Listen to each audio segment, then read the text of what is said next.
what are some nursing implications? What are any consequences or things that we have to look into?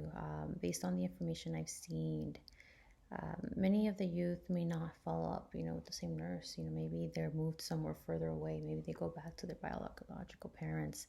Maybe they don't want to go, and they start losing any uh, nurses that they had before, or they have to see new doctors, new medicine, new everything. So they could probably suffer from polypharmacy because they're seeing one and one and one, and they're not getting anything from one prescriber. Trust is a very big issue. Youth may be reluctant to express themselves. So as a nurse, that's something you have to look into. You want to be able to try to get them to understand, to let them know that you're there to help. Also, school attendance, as I mentioned before, with the foster parent. Her cousin didn't want to go to school. They were reluctant to go. They didn't. It's not part of what they want to do. So we could, and try to understand and see, why are they not attending school, what's going on, and we would be able to refer them, as well as STI, STD testing. These children don't have trust. They're not getting the sexual information from their parents as a regular child would.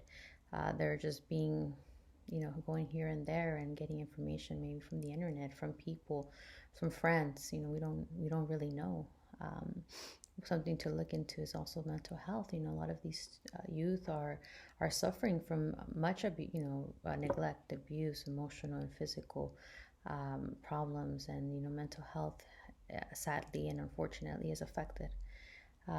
Many will run away because they don't feel safe, because they don't want to be with someone, or they maybe don't like the foster parent, and they want to get away from that area. That could be happening with transitional youth who feel they're older, or they want their privacy, and they don't like the area.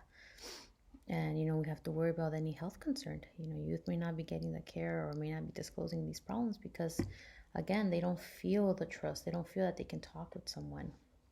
So it's very important for us as nurses and people who are close to these youth and children to try to understand, try to refer them as soon as possible, and also get help, because it's important. If we feel that we don't have the ideas or the knowledge, it's important for us to also get help from other people and other workers.